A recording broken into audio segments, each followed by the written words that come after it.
warahmatullahi wabarakatuh. Waalaikumsalam warahmatullahi wabarakatuh. Apa kabar Bapak Ibu? Apakah bahagia? Bahagia sekali. Kalau bahagia, kalau saya tanyakan apakah Bapak Ibu bahagia dan sehat, Bapak Ibu jawab, alhamdulillah bahagia, sehat walafiat, luar biasa. Siap? Siap. Anda? Kalau saya tanyakan apakah Bapak Ibu bahagia dan apakah Bapak Ibu sehat, jawabannya apa tadi? Alhamdulillah bahagia, sehat walafiat, luar biasa. Oke, sekarang saya akan menanyakan ulang. Bapak dan Ibu, apakah Bapak Ibu bahagia dan bagaimana kabarnya? Alhamdulillah bahagia, sehat walafiat, luar biasa. Alhamdulillah, semangat ya? Semangat. Alhamdulillah, alhamdulillahilladzi hadana li hada wa ma kunna linahtadiya laula an hadana Allah. Wassalatu wassalamu ala habibillah Muhammad ibni Abdillah wa ala alihi wa sahbihi wa mawalah, amma ba'd. Yang saya hormati Bapak dan Ibu Dewan Guru Adisana 03 yang berbahagia, dan tak lupa pula yang saya hormati ada di sini adalah perwakilan wali murid dari SD Negeri Adisana 03 yang mudah-mudahan juga selalu dalam keadaan sehat walafiat, tak lupa bahagia. Alhamdulillah, kita panjatkan puja dan puji syukur kehadirat Allah Subhanahu wa taala yang mana pada kesempatan pagi hari ini kita dapat berkumpul, dapat bermuajahah dalam acara diseminasi atau penyebaran pemahaman. Boleh dikatakan sosialisasi. Sosialisasi apa sih? Sosialisasi membangun budaya positif di sekolah. Diseminasi ini dilakukan oleh saya, yaitu nama Fathiatul Fitri SPD SD. Saya ini perkenalkanlah saya, yaitu calon guru penggerak angkatan 9 untuk mensosialisasikan tentang membangun budaya positif di sekolah. Positif tahu ya Bapak Ibu? Budaya tahu ya? Nah itu nanti adalah kita akan membahas tentang budaya positif di sekolah. Selanjutnya dalam modul atau pembelajaran tentang budaya positif di sekolah ini ada beberapa hal yang akan dibahas. Yang pertama adalah perubahan paradigma pendekatan, perubahan pendekatan pembelajaran. Bagaimana sih paradigma belajar sekarang? Sekarang menggunakan kurikulum apa? Merdeka. Ya, kurikulumnya sekarang berbeda. Namanya adalah kurikulum merdeka. Sekarang yang sedang diterapkan di sekolah kita adalah merdeka apa? Merdeka belajar, benar? Ada apa saja ya? Mandiri, belajar, terus merdeka. Ya, nanti diingat-ingat lagi. Dan yang terakhir ada yang ketiga, yang ada berbaginya apa? Berbagi.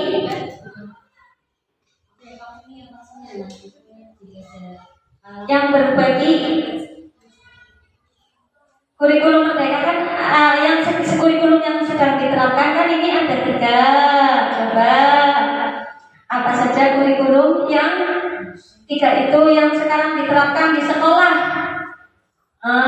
Kalau di sini kan mandiri berubah. Betul apa tidak? Coba ada 3 apa saja sebutkan. Siapa?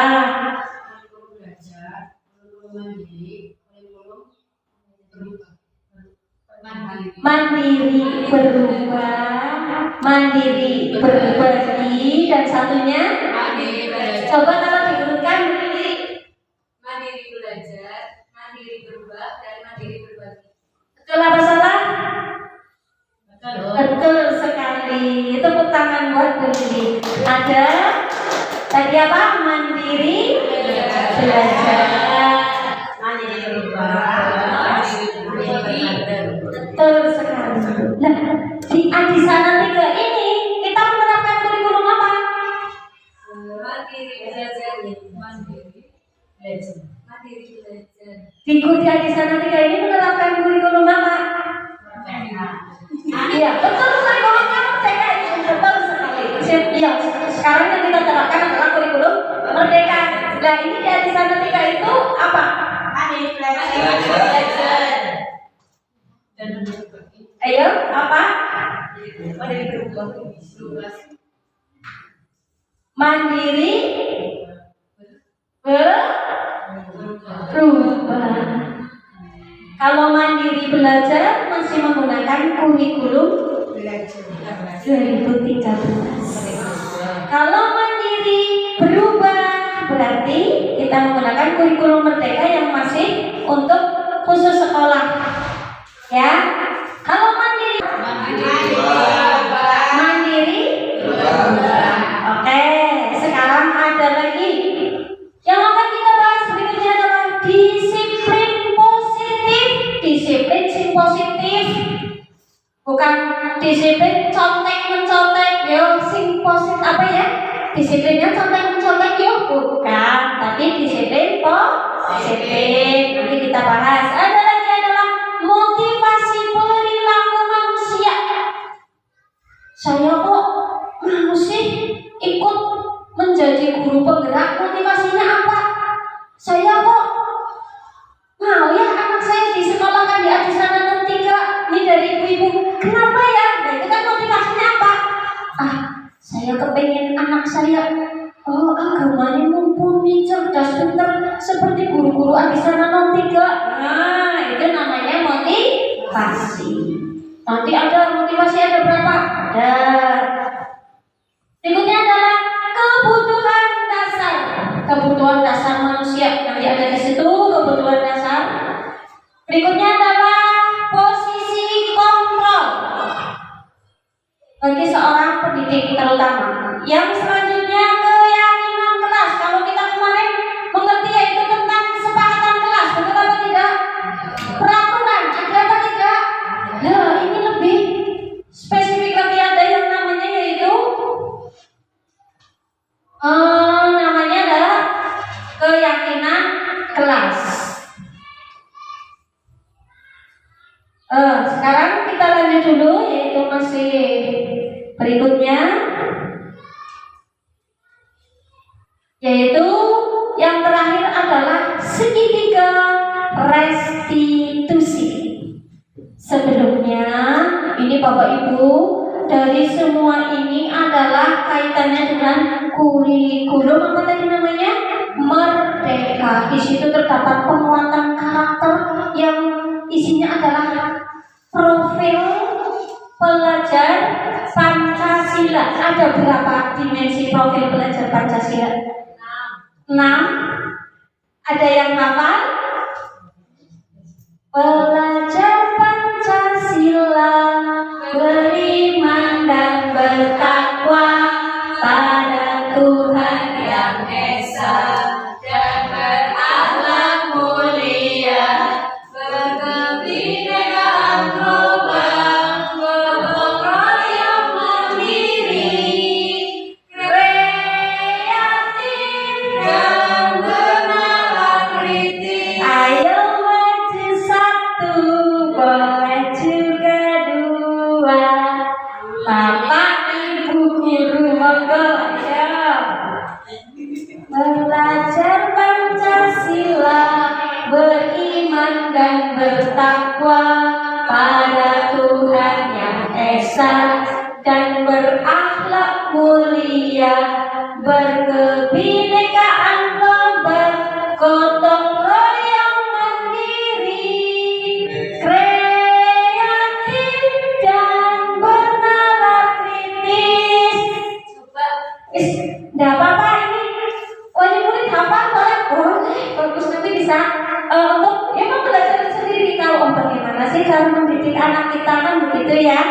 Ayo silakan Bu Lili. Siap sama Bu Hilda. Sama Bu Eta juga. Nah, Bapak tiga ayo silakan. Ya, siap. Ayo bertiga. Bertiga Bu Lili, Bu Hilda, Bu Elva. Ayo maju silakan. Belajar Pancasila dan bertakwa pada Tuhan yang Esa dan berakhlak mulia, berkebudayaan global, gotong royong mandiri, kreatif dan bernalar kritis. Aduh, pintar banget ayah. Silakan. Ayo maju, saya malu-malu. Ya, berikan aplaus ya. Semuanya Bapak. Yuk kita bertiga. Oke, nih Pak.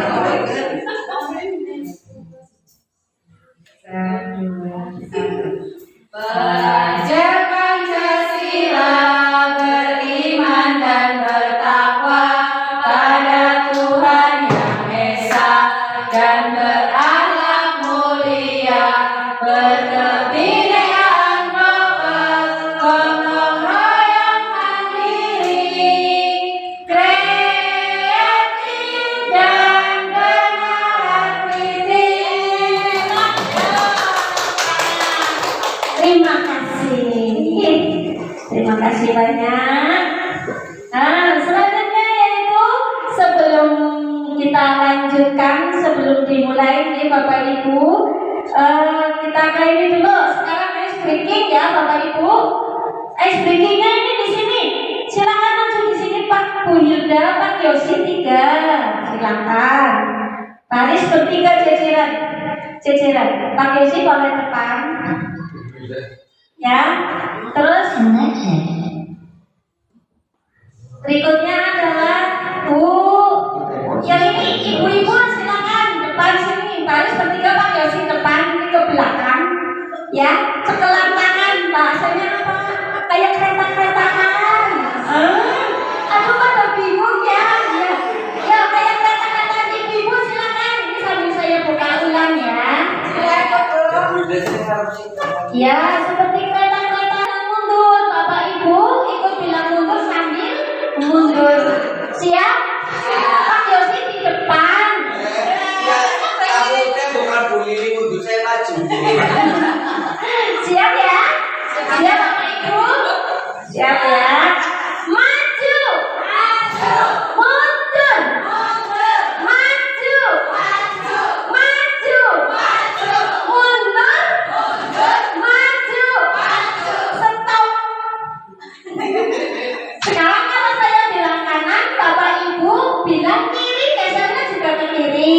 Karena saya bilang kiri, Bapak Ibu gesernya ke kanan, lompatnya ke kanan, bilangnya juga kanan. Balikannya ya. Konsentrasi. Kanan, kiri, kiri, kanan, kanan, kiri, kanan, kiri, kanan, kiri, kiri, kanan, kiri, kanan, kanan, kiri. Wow, hebat semuanya. Tepuk tangan untuk semuanya. Terima kasih. Kita sudah menggerakkan badan biar terima kasih. Sampai duduk.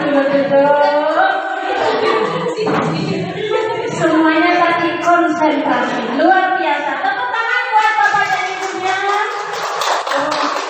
Selanjutnya kita akan belajar yaitu yang pertama tadi adalah perubahan paradigma belajar.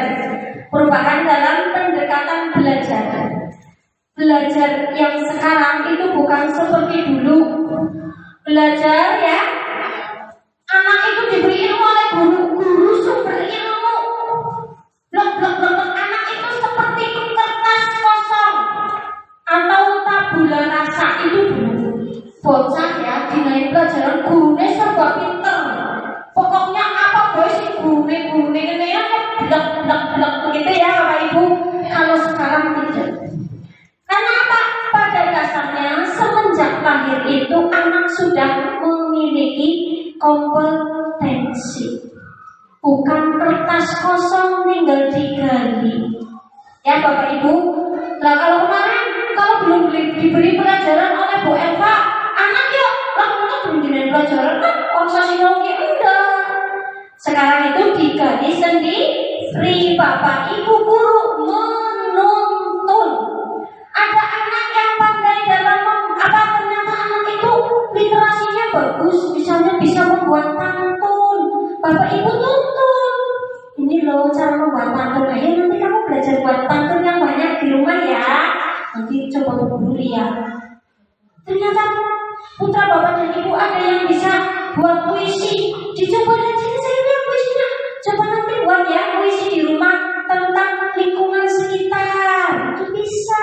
Bapak Ibu gurunya di sini melihat kemampuan anak dan terus digali. Ada lagi tentang hitung-hitungan. Ternyata putra putri Bapak Ibu ada yang bisa pimpinan 1256 kali 1 juta. Itu digali lagi. Silakan buat lagi perkalian seperti apa kalian bisa. Dibuat soal cerita atau apa itu bisa. Ya, itu adalah kurikulum merdeka. Kalau pendidikan zaman kolonial, rakyat diajar hanya membaca, apa itu? Menulis dan berhitung untuk kepentingan kolonial. Si penting kok kamu pinter kiye kok nggak suka tuh manut kalau nyong. Ya kamu harus manut sama saya. Itu adalah zaman kolonial. Jadi didoktrin kamu hanya bisa ini, tidak bisa menggali potensi yang ada pada diri anak. Bocah pinter apa enggak urusan, yang penting kamu harus bisa ini, bisa tegas, bisa taat peraturan, bisa hitung-hitungan ini. Tanpa menggali apa sih yang ada pada anak. Itu zaman kolonial. Nah, pada paradigma baru yang sekarang, pendidikan berpusat pada peserta didik atau murid untuk mencapai kebahagiaan lahir dan batin yang setinggi-tingginya. Ya, jadi pendidikan sekarang itu intinya berpusat pada peserta didik, menggali potensi yang ada pada peserta didik. Kita sebagai guru tugasnya adalah menuntun, ya, menuntun segala potensi yang ada pada anak sesuai dengan kodrat alam dan kodrat iya, kodrat alam dan kodrat zaman. Betul sekali ya, yang ada pada kodrat alam dan kodrat zaman kamu, ya tentu saja ada pada diri manusia. Dan kodrat alam itu berarti kekayaan alam budaya yang ada di sekitar lingkungan alam.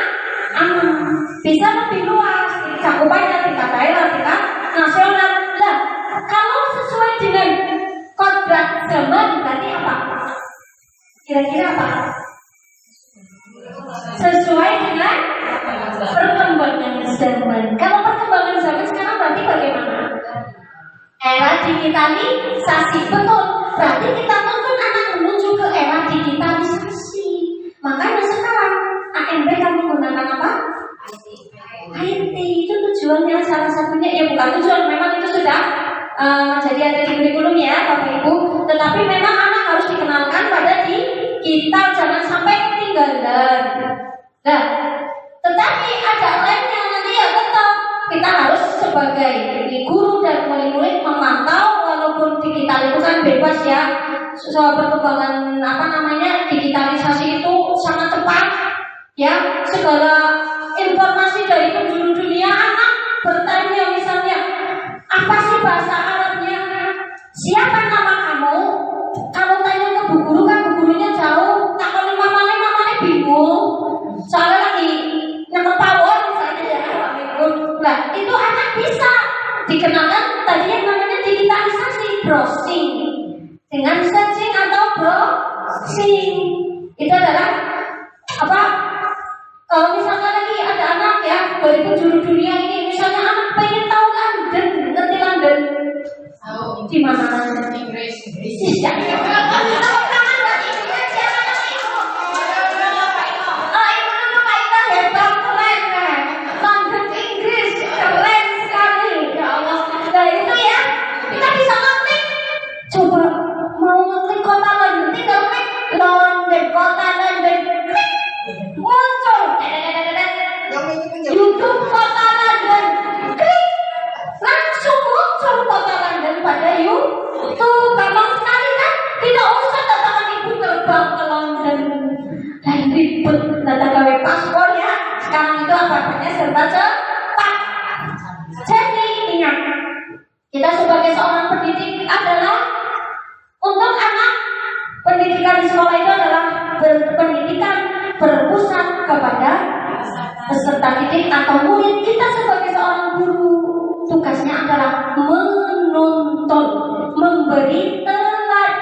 belajar Dewantoro. Diperingati Hari Pendidikan setiap tanggal berapa ya?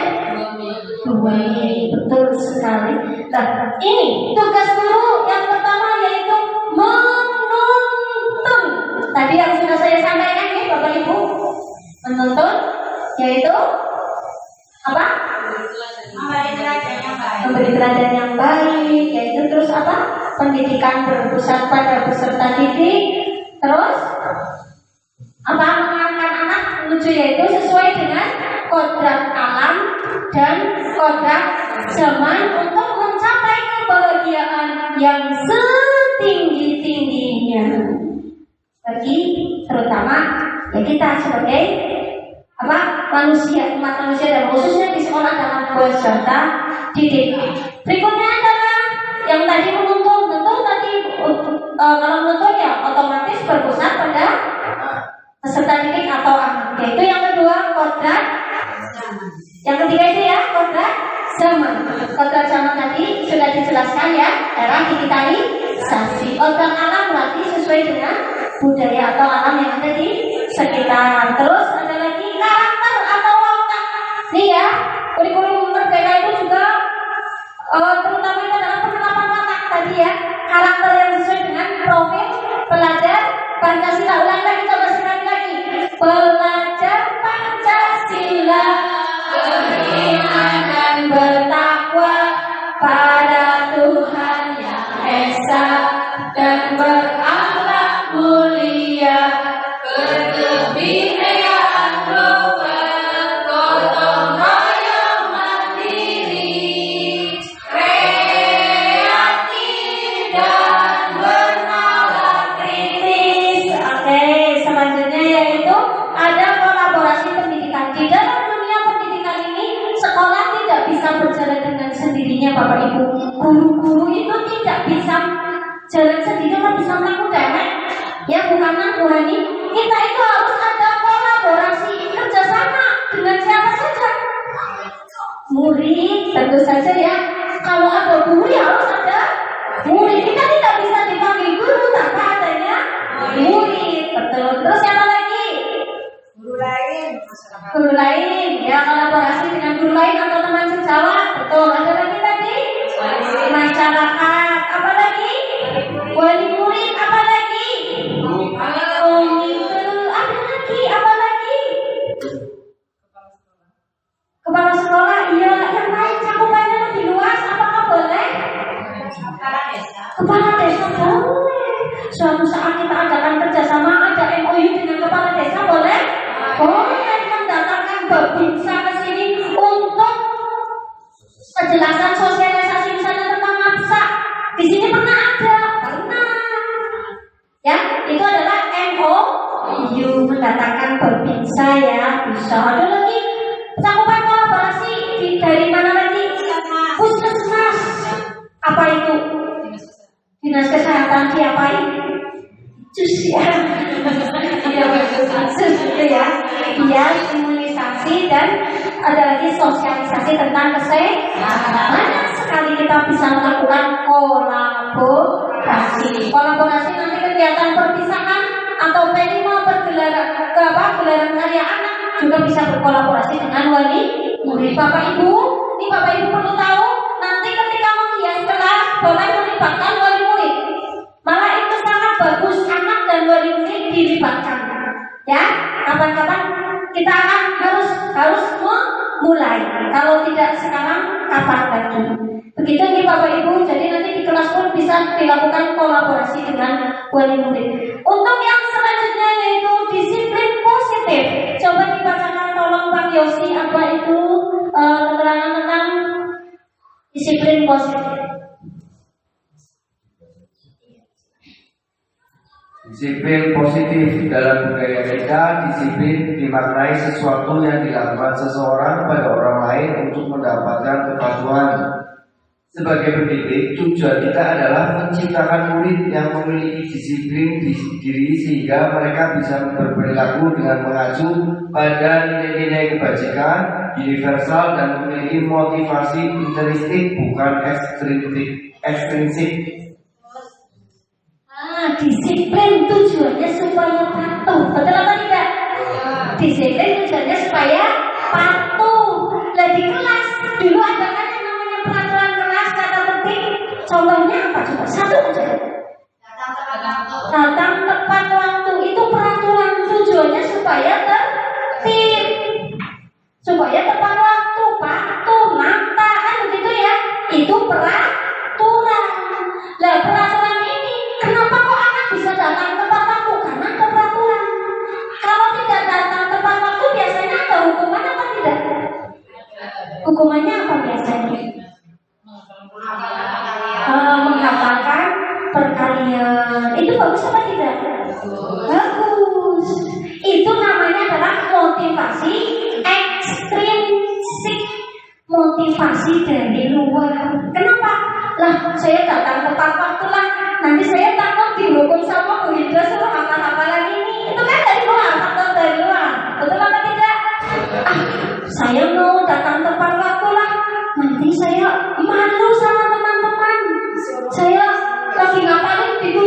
Oh berarti kamu kekawanan ini, kesiangan ini. Nah itu namanya motivasi ekstrinsik dari luar, pengaruh dari luar. Dan sekarang ini pada kurikulum merdeka ini, pada disiplin positif, budaya positif ini yang kita kedepankan adalah motivasi intrinsik, datang dari dalam diri sendiri.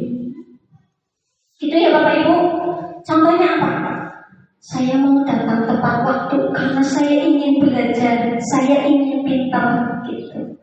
Saya punya rasa tanggung jawab kepada orang tua. Saya harus benar-benar belajar. Berarti saya harus tepat waktu. Bukan karena saya takut diomelin sama bu guru gitu. Itu namanya motivasi intrinsik. Ini contoh satu. Nanti ada dalamnya ada lagi. Jadi motivasi ada dua ya Bapak Ibu. Apa saja tadi? Ekstrinsik. Yang kedua intrinsik. Kalau ekstrinsik berarti dari apa? Dari luar. Intrinsik dari dalam. Lah anaknya Bapak Ibu sekolah, berangkat ke sekolah. Lah saya mau berangkat sekolah. Kok mamanya mau tahu dari rumah? Kok ibu pengen? Nah itu namanya motivasi apa? Ekstrinsik. Tapi kalau dari dalam diri, saya mau berangkat sekolah, ini adalah kewajiban saya sebagai murid, terus sebagai anak bangsa juga. Saya ingin cerdas, saya ingin pintar. Itu namanya motivasi apa? Ini Bapak Ibu setuju? Oke, lanjut. Berikutnya adalah dibacakan tolong Bu El. Disiplin positif merupakan salah satu cara penerapan disiplin yang bertujuan untuk menumbuhkan kesadaran murid untuk melakukan sesuatu tanpa hadiah, ancaman maupun hukuman. Nah, ini ya disiplin positif tadi mengedepankan motivasi intrinsik dari dalam. Nah ini tujuannya untuk apa? Ya menumbuhkan kesadaran murid sadar sendiri. Misalnya di kompon saya sebagai seorang misalnya di sini ya, saya sebagai seorang ASN kewajiban saya datang jam sekian di sekolah saya harus ini. Saya melakukan itu berdasarkan atas kesadaran sendiri. Saya datang tepat waktu mengajar anak, berpusat pada peserta didik, ulangi teman-teman, bocah dikali potensinya. Itu adalah bagian dari motivasi intrinsik. Tahu tugas dan tanggung jawab sendiri. Begitu juga dengan peserta didik. Ya, bagaimana sih cara menumbuhkan kesadaran diri dari anak? Yaitu tanpa dengan adanya apa tadi hadiah. Kita kan sering menerapkan ya, bukan hanya bapak ibu saya pun sering. Ayo anak-anak, ini yang hafal surat apa kemarin ya, An-Naba ya, sampai 20 ayat. Bu guru beri hadiah, pulpen nih, bu guru beri hadiah ini. Itu adalah orientasinya ke hadiah. Kalau hadiah berarti motivasinya apa?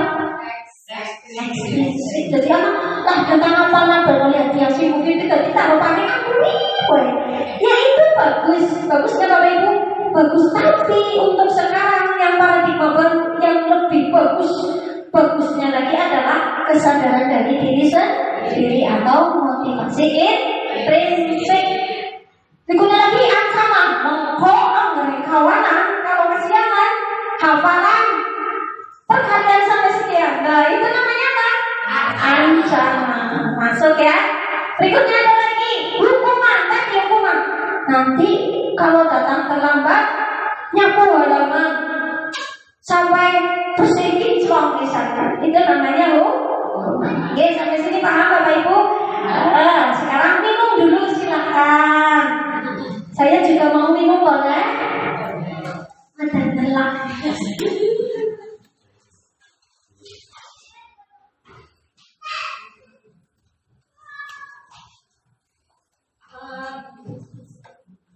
Alhamdulillah sudah seger, sudah minum. Sekarang kita lanjutkan yang tadi, yaitu kita sampai juga ke motivasi perilaku manusia. Ini motivasi. Tadi kita khususnya ke peserta didik, sekarang ke manusia. Ya, tadi khususnya ke peserta didik, sekarang ke manusia. Motivasi intrinsik yang dari dalamnya ini adalah menghargai nilai-nilai kebajikan diri sendiri. Nilai-nilai kebajikan, ada nilai-nilai kebajikan universal, ada toleransi, kesehatan, kebersihan, apalagi kira-kira coba nilai-nilai kebajikan. Ada apa lagi? Kejujuran, tanggung jawab, apalagi kerjasama, kekompakan, kedisiplinan, itu adalah nilai kebajikan. Nanti Bapak Ibu bisa belajar ya tentang nilai-nilai kebajikan ini. Di sini sekali lagi saya sampaikan ke Bapak Ibu, di sini saya bukanlah mengajari Bapak Ibu, bukanlah saya orang yang bisa. Ini sifatnya adalah sedang belajar bersama.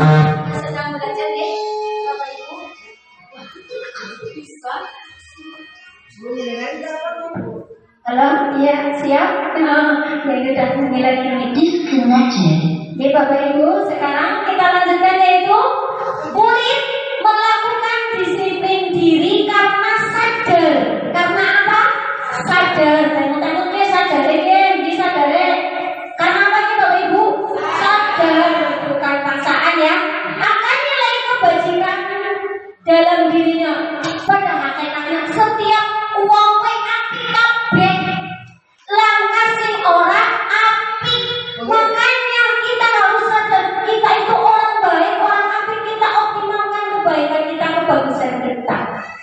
Ya Bapak Ibu, semua orang itu memiliki potensi masing-masing. Manfaatkan potensi yang ada. Nyampe api, yang si pintere apa ya? Monggo dikerti. Ya, bisa juga dengan bertanya kepada teman sejawat, konsultasi, sharing, gitu, oke? Selanjutnya motivasi ekstrinsik, murid melakukan disiplin diri karena takut tadi apa ini dihukum, atau menghindari diri dari hukuman, atau ingin mendapat hadiah atau pujian dari orang lain. Kenapa harus dipuji? Baik, itu juga motivasi ekstrinsik. Kita lanjut, berikutnya adalah nih, ada 5 kebutuhan dasar manusia sing kabeh wong kuwi nyaluk dipenuhi. 5 kebutuhan dasar manusia itu yang memang ini semua orang inginnya dipenuhi, tidak ada yang tidak. Saya jenengan anaknya jenengan pun sama ingin dipenuhi. Apa sih? Yang pertama yaitu apa, coba Ibu bacakan? Bertahan hidup. Semuanya yang bertahan hidup. Bahkan proses cilik teman Bapak Ibu tak turun ganteng, tapi dalam diri anak itu saya ya ingin hidup, saya ingin bertahan hidup, saya ingin seperti ini.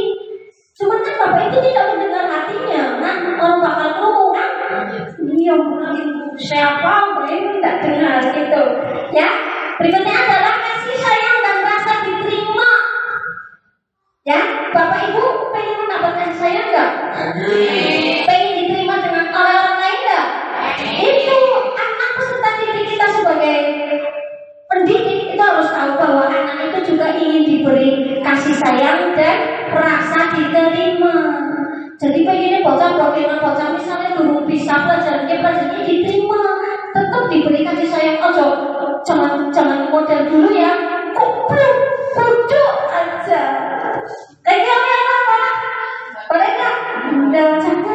Jangan sampai seperti itu ya Bapak Ibu. Nah, wis pokoknya sing apik. Lanjut, ada lagi kesenangan. Semua orang ingin senang?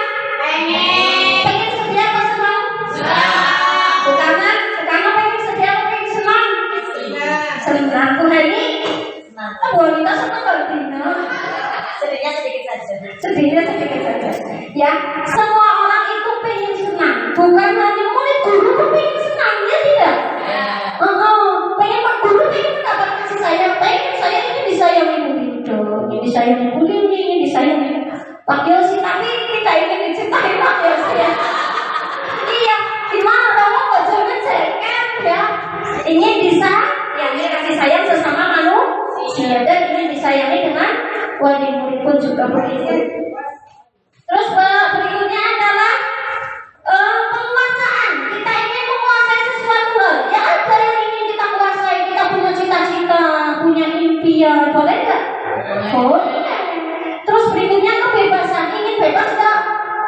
Ya inginlah. Tidak ingin terikat. Semuanya bersama ingin kebebasan. Tapi kan kebebasan itu tidak mutlak. Ada keterbatasan, itu kebebasan orang lain juga kan begitu. Aja mutlak bebas. Sekarang saya sih ulang judulnya ulang aku penting kenapa orang itu sama enggak? Itu kebebasan yang bablas. Ya. Berikutnya ada lagi 5 posisi kontrol guru. Ini tugas guru. Ada 5 posisi kontrol guru. Yaitu yang pertama, menghukumnya contohnya menghukum anak suruh berdiri itu ya, itu apa? Hukum ya. Terus yang kedua, membuat merasa bersalah. Bocah nangis ngomsung karena salah gitu ya.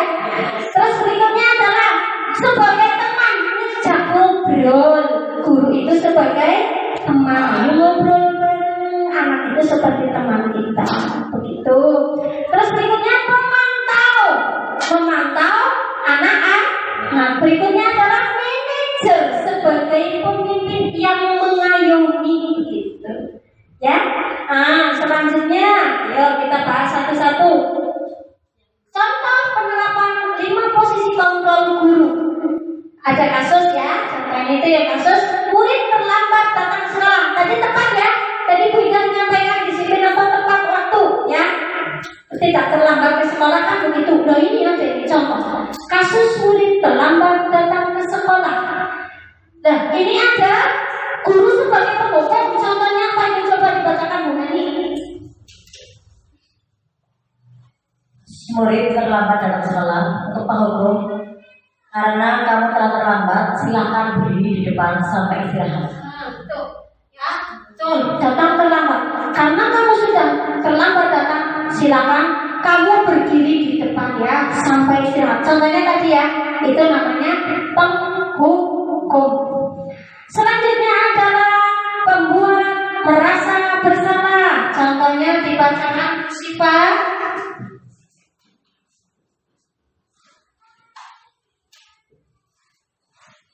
Membuat merasa bersalah. Pak Guru sangat kecewa sama kamu. Sudah saya ingatkan berkali-kali. Pak Guru kecewa sama kamu. Sudah saya ingatkan berkali-kali jangan terlambat. Gitu ya. Itu membuat anak merasa bersalah. Sekarang dikritik. Ngombe makan dulu, minum dulu. Diseruput minumnya. Sekarang Bu Ida. Siap ya Bu Ida untuk ice breaking berikutnya. Saya juga gerak nanti ya Bapak Ibu, bukan cuma Bapak Ibu. Ya silakan Bu Ida.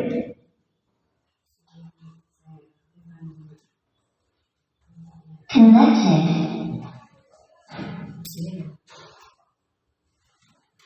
Ya, ini adalah tadi berbagai contoh tentang 5 posisi kontrol. Baru 2, masih ada lagi 3. Masih siap Bapak Ibu? Semangat? Untuk penyemangat kita, marilah kita sambut kedatangan. Siapa namanya? Ibu Hilda Yani. Terima kasih atas kesempatannya. Kali ini saya akan mengajak Anda semua untuk melaksanakan atau melakukan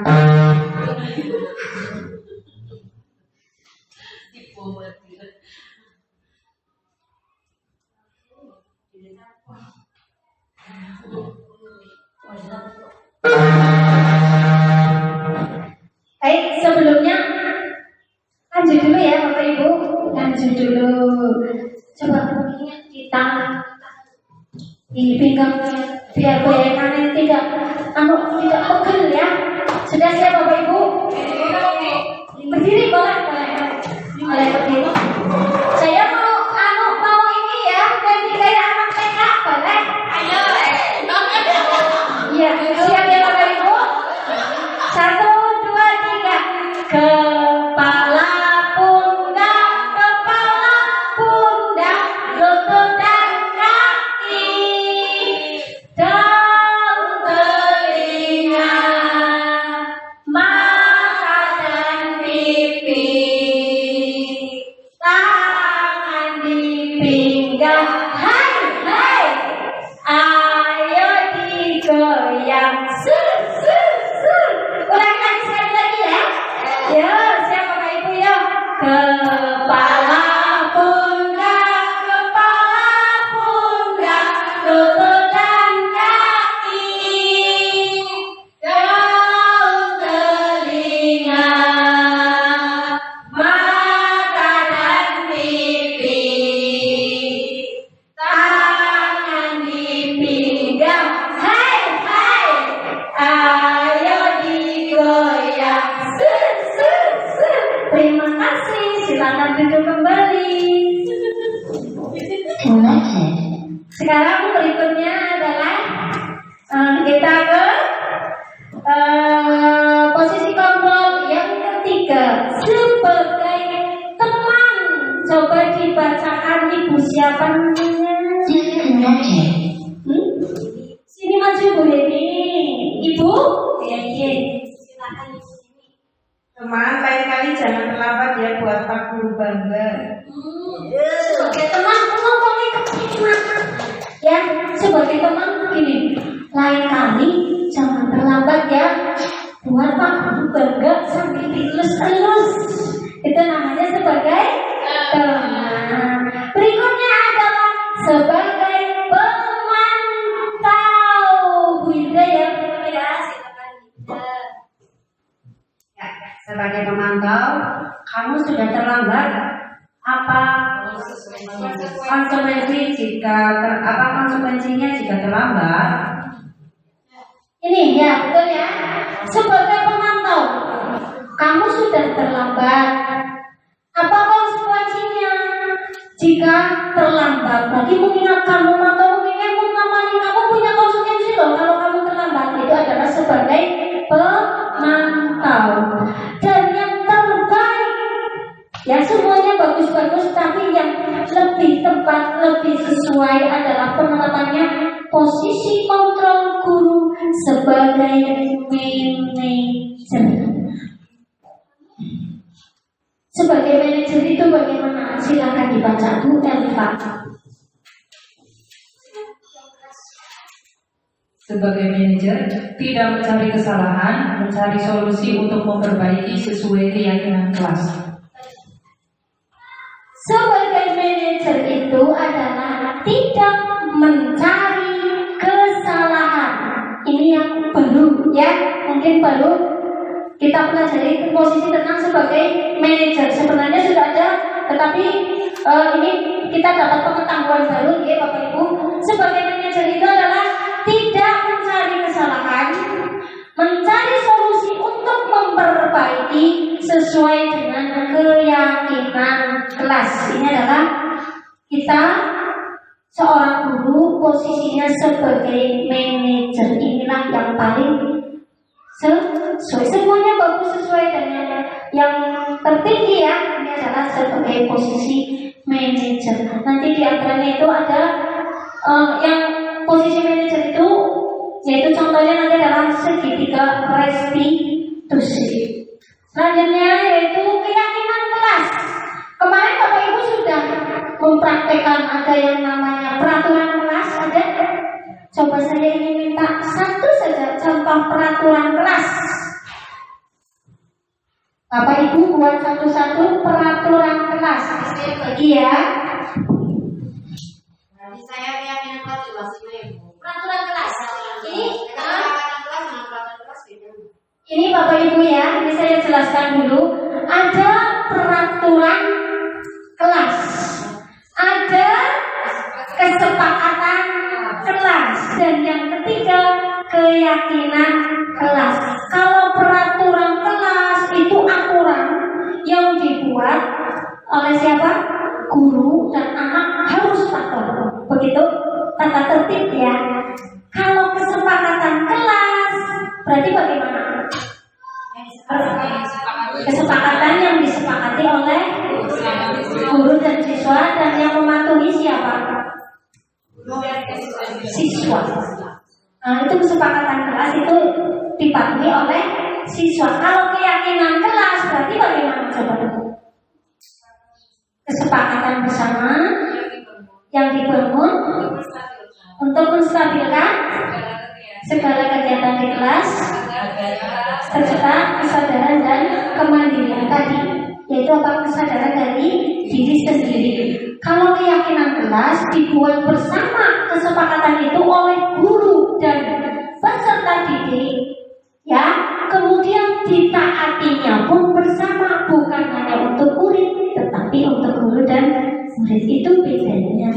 Terus kalau peraturan kelas, kalau keyakinan kelas, ini keyakinan kelas ya, keyakinan kelas tidak boleh ada kata negatif. Ini contohnya ya, keyakinan kelas. Kalau kesepakatan kelas kan boleh, tidak boleh buang sampah sembarangan. Kalau pada keyakinan kelas tidak boleh ada kata tidak boleh ada kata negatif, harus positif semua. Buanglah sampah pada tempatnya, gitu. Kalau peraturan kan boleh negatif juga ya, tapi itu guru yang buat, siswa harus patuh. Paham? Sampai sini. Nah ini sekarang coba semuanya membuat satu-satu boleh. Satu apa ya? Kesepakatan kelas, satu peraturan kelas, dan satu keyakinan kelas. Siap Bapak Ibu? Siap. Ini satu dulu ya, satu dulu peraturan kelas. Boleh lebih dari satu, boleh nggak? Boleh. Siap. 10 baik. Oke, saya dengan senang hati saya terima. Nah, nih saya bagikan dulu. Bapak Ibu dulu. Bapak yang pesan dulu ya. Tapi kalau coba-cobaan atau lain nggak apa-apa. Kalau semuanya kayak nggak apa-apa. Ya, semuanya sendiri apa? Bebas. Anaknya mau ikut nulis nggak?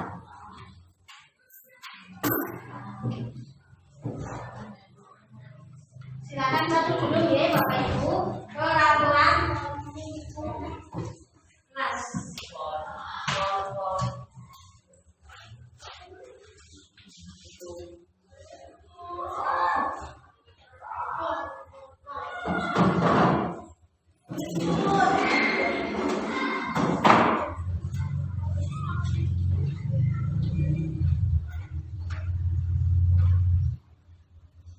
Oke, peraturan kelas ada yang sudah? Silakan maju dan dibacakan. Peraturan kelas. Peraturan kelas menjaga dan meletakkan barang sesuai tempatnya. Betul. Ya. Bagus, Bapak Ibu. Silakan ditempel ya, di bebas Bu Siva. Itu peraturan di sini Bu Siva. Di sini. Peraturan kelas. Saya buat pertama peraturan kelas ya Bapak Ibu. Selanjutnya siapa yang sudah? Langsung maju ya. Semuanya itu tujuannya nanti adalah untuk kebajikan diri sendiri, nilai sesuai dengan nilai-nilai kebajikan universal. Contoh peraturan di kelas, dilarang membuat gaduh di kelas. Siap. Silakan tuh yang ditempel.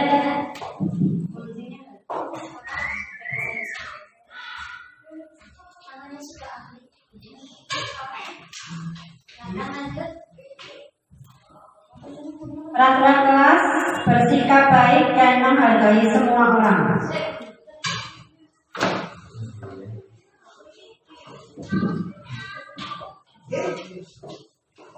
Gak apa-apa di sini dulu karena Harus menghormati bapak ibu guru dan sesama teman sekelas.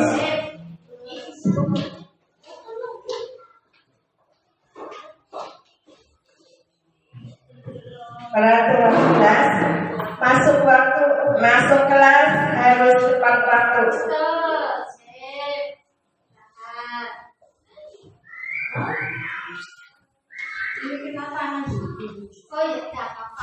Peraturan kelas dilarang membolos, menghormati guru dan sesama teman kelas. karena udah dipasang dulu. Dipasang pula deh.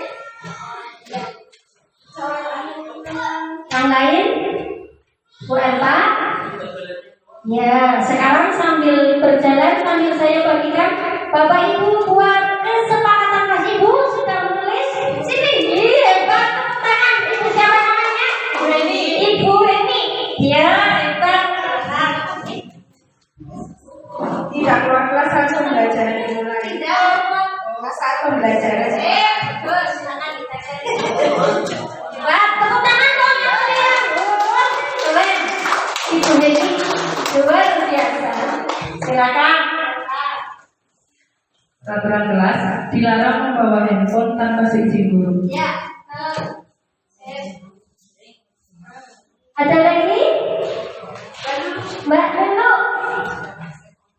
Ya, saya. Mbak siapa? Ya ini sambil gitu ya. Dan sambil jalan sambil keluar yang namanya sekarang adalah kesepakatan kelas.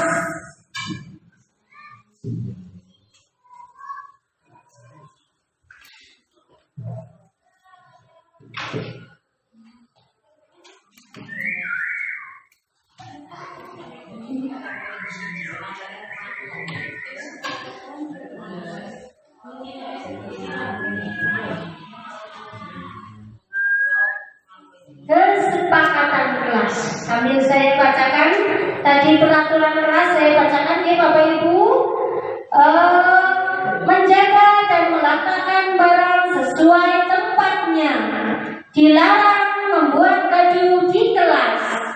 Berikutnya bersikap baik dan menghargai sesama orang. Harus menghormati bapak atau ibu guru dan sesama teman sekelas. Dilarang membolos. Berikutnya menghormati guru dan sesama teman. Tidak keluar kelas saat pembelajaran dimulai. Dilarang membuat kegaduhan di kelas. Datang ke kelas tepat waktu. Dilarang membawa handphone tanpa seizin guru. Hebat-hebat semuanya. Beri tepuk tangan untuk pembuatan peraturan kelas. Terima kasih. Silakan yang sudah siap langsung maju.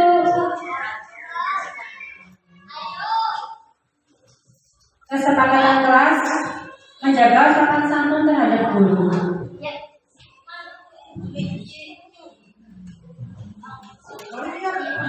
Kesepakatan kelas berarti kesepakatan yang dibuat oleh guru dan juga peserta didik.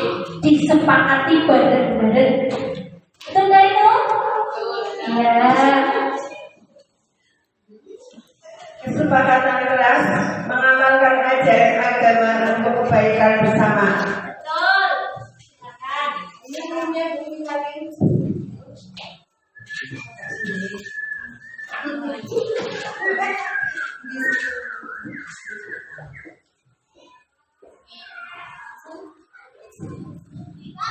Contoh kesepakatan kelas, rasa aman adalah hak setiap orang. Rasa aman hak setiap orang.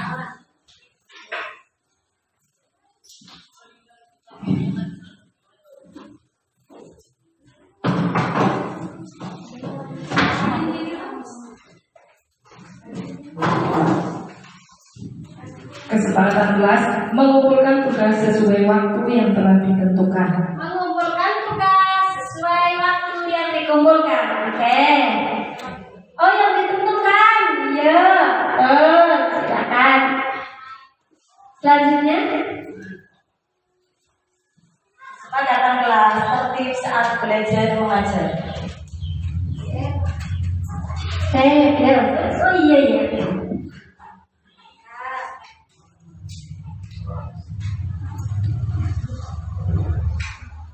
Kesepakatan kelas bertanya jika tidak mengerti. Bertanya jika tidak mengerti.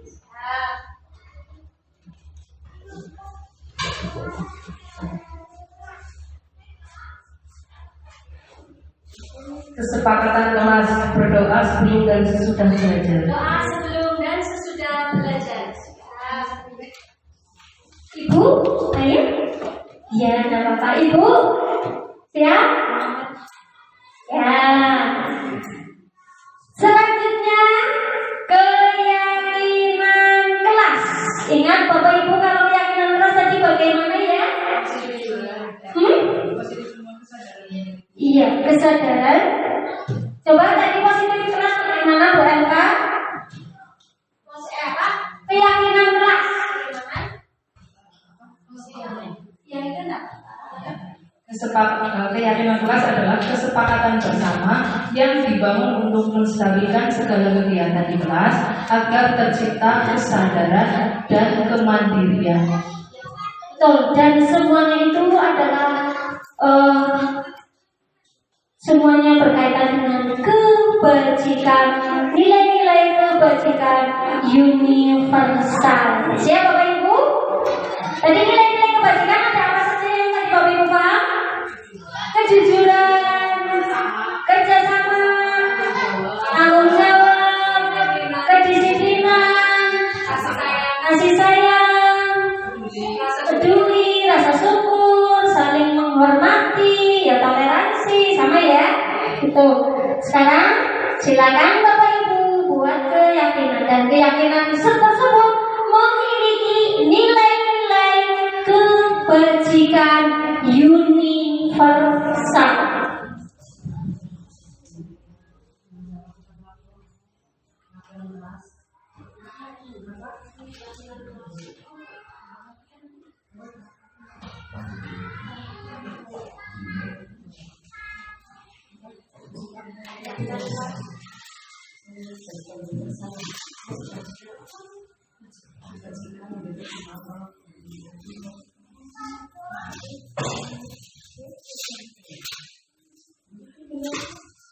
Keyakinan kelas tadi pokoknya bernilai positif. Boleh Bapak Ibu buat 3 atau 4 timun? Boleh. Dia tidak apa-apa, tidak apa-apa, boleh. Bapak Ibu buat 5, 4, 10, boleh. Yang sudah disebutkan, apakah boleh disebutkan lagi? Boleh, yang penting itu sama, yaitu nilainya dengan nilai keyakinan. Dan nilai keyakinan tersebut mengandung nilai kebajikan universal.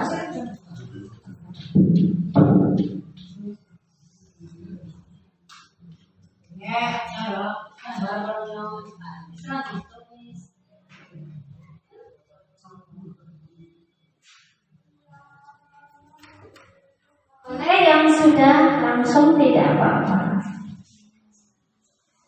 Sekarang sambil saya bacakan ya untuk kesepakatan kelasnya, yaitu menjaga sopan santun terhadap guru, mengamalkan ajaran agama untuk kebaikan bersama. Rasa aman adalah hak setiap orang. Mengumpulkan tugas sesuai waktu yang telah ditentukan. Tertib saat belajar mengajar. Terakhir, bertanya jika tidak mengerti. Silakan Ibu, siapa namanya? Hilda Yani, Ibu Hilda Yani. Saya ada 3 keyakinan kelas. Yang pertama adalah berpakaian rapi dan sesuai setiap hari. Yang kedua, belajar dengan sungguh-sungguh. Dan yang ketiga, mengembalikan barang punya teman yang sudah dipinjam dan mengucapkan terima kasih. Ya, semuanya hebat. Lanjut. Terima kasih Ibu Hilda. Berikutnya Ibu Syifa Fauzi. Keyakinan kelas atau bagian integritas seperti kejujuran, kerjasama, rasa empati, gotong royong dan tanggung jawab.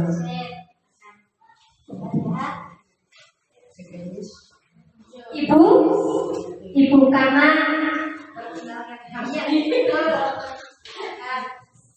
Di sini saya menulis 3 keyakinan kelas.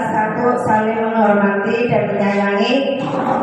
Yang kedua, bertanggung jawab. Yang ketiga, menjaga kebersihan. Hebat.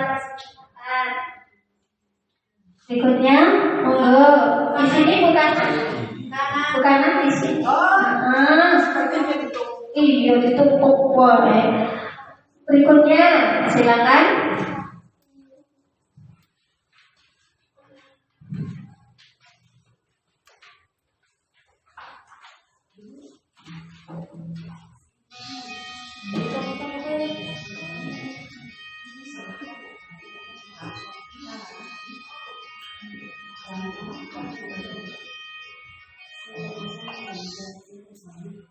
Keyakinan kelas semuanya nanti disepakati bersama.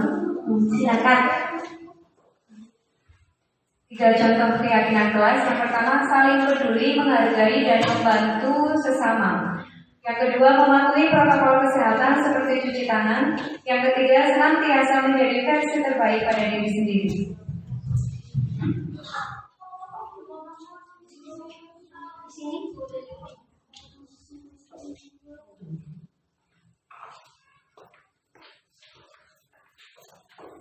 Ya, set selanjutnya.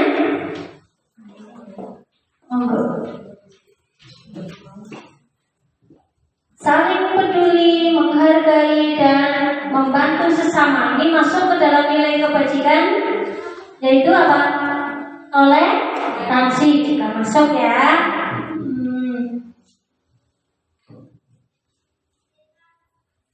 Terus apa lagi? Saling menghormati, otomatis juga toleransi. Kalau peduli, empati ya. Saya kebajikan juga empati. Ayo. Terus kalau ini ada lagi yang apa ya? Contohnya nilai kebajikannya kesehatan. Contohnya apa? Pada bidang kesehatan.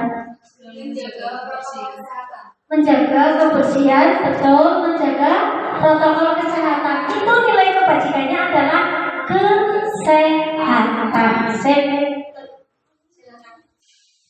Keyakinan kelas. 1. Tepat waktu dan aktif di kelas.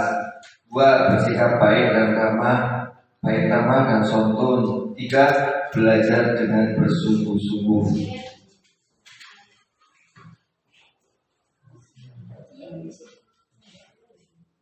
Keyakinan kelas. 1. Budayakan membaca.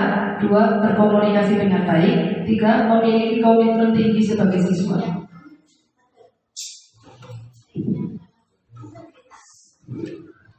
Komitmen berarti nilainya adalah integritas. Silakan.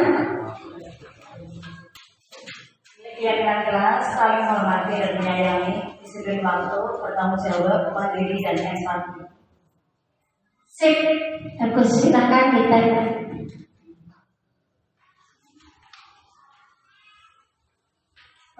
Bagus ya Bapak Ibu, semuanya sudah membuat peraturan kelas, kesepakatan kelas, dan juga keyakinan kelas. Nanti cakupan yang lebih luasnya kita buat adalah keyakinan sekolah. Ada peraturan sekolah, ada kesepakatan sekolah, dan ada keyakinan sekolah.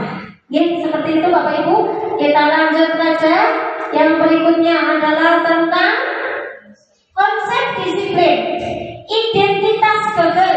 Disiplin yang kita terapkan yang nantinya mungkin bisa terjadi kegagalan, ya. Disiplin dari disiplin tersebut adalah identitas gagal. Yang pertama, hukuman itu sebenarnya gagal, ya. Yang kedua, penghargaan atau hadiah, juga penerapan konsep disiplin yang gagal. Berikutnya yang restitusi. Yang restitusi itu adalah penerapan konsep disiplin yang mencari solusi. Berikutnya, konsep disiplin dengan identitas gagal, yaitu yang pertama, hukuman. Ini identitas gagal, dan nanti untuk kedepannya itu adalah kita menggunakannya adalah yang restitusi atau ketiga restitusi, yaitu yang hukuman itu menyakitkan. Hukuman itu bagaimana sih pada anak atau peserta didik? Menyakitkan, tidak nyaman, memaksa, ya. Murid menjadi takut, murid menyembunyikan kesalahan, dan murid merasa rendah diri. Rendah diri sama rendah hati beda apa sama? Kalau rendah diri apa? Minder, merasa jomis, benar-benar kanggup, merasa diri tidak terpakai atau tidak kaku. Tapi kalau rendah hati tadi, semakin berisi semakin bersombong, tidak sombong, itu adalah rendah hati. Berikutnya adalah kalau penghargaan tidak efektif, anak dari hadiah, ya, gitu. Terus merusak hubungan, mematikan kreativitas. Jadi anak tidak mau kreativitas yang lain. Jadi gurunya paling apa namanya anak bok, ibu masih tak pernah anak bok, padahal banyak surat yang lain. Itu namanya tidak kreatif. Selanjutnya yaitu konsep disiplin dengan pendekatan restitusi. Kelihatan Bapak Ibu?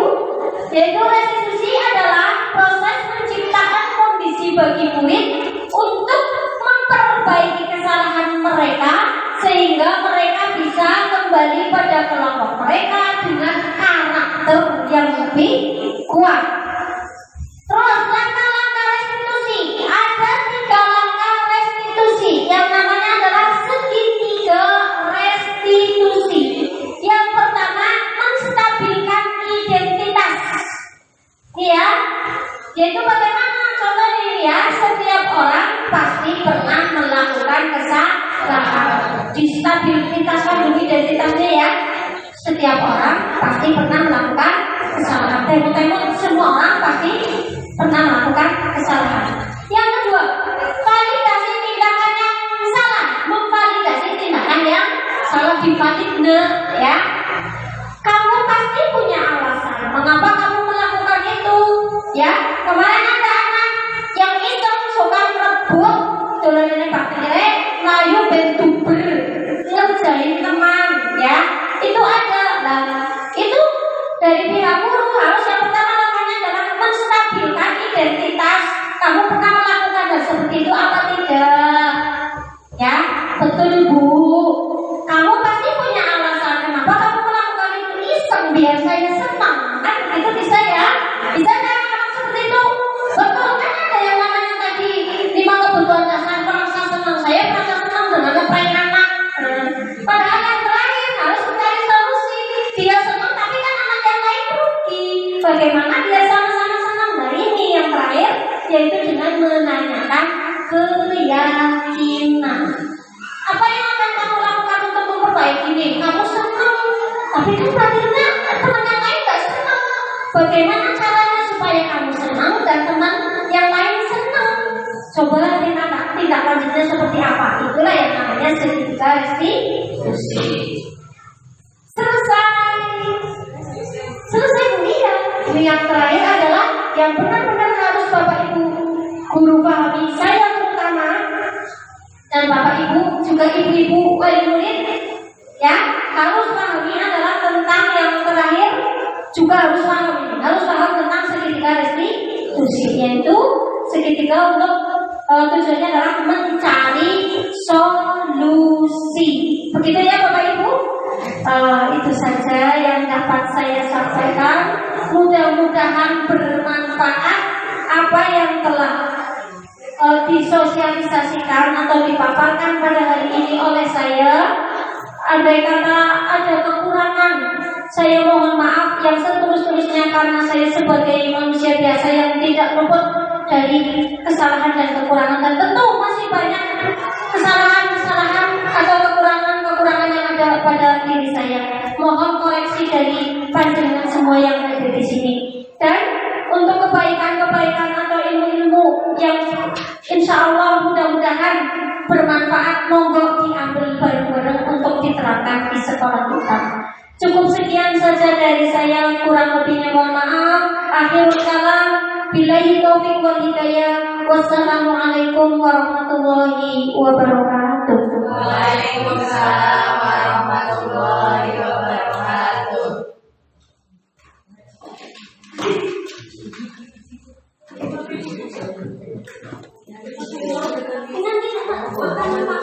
Pelajaran tadi tentang budaya positif di kelas dan juga di sekolah, kita dapat memberikan kesimpulan. Coba dari Bapak Ibu guru, siapa yang berkenan memberikan kesimpulan? Silakan. Kesimpulan yang bisa saya ambil dari paparan beliau, ada 7 membangun budaya positif. Yang pertama adalah perubahan paradigma belajar, yang kedua disiplin positif, yang ketiga motivasi perilaku manusia, yang keempat kebutuhan dasar, yang kelima posisi kontrol, dan yang keenam adalah keyakinan kelas, dan yang ketujuh adalah segitiga restitusi. Terima kasih. Saya ingin tahu refleksi dari Bapak dan Ibu guru. Kira-kira siapa yang berkenan untuk merefleksinya? Saya Bu. Oh, monggo Bu Ida.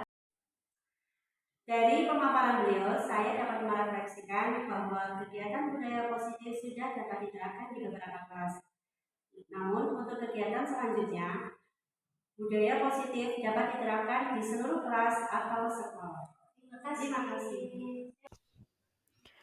Akhir kata, jadilah guru hebat, guru sejati yang berpihak pada peserta didik, menuntun, menjadi teladan, dan memberikan ruang gerak yang seluas-luasnya kepada peserta didik untuk tumbuh dan berkembang sesuai dengan kodratnya.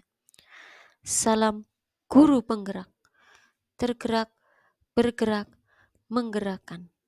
Wassalamualaikum warahmatullahi wabarakatuh.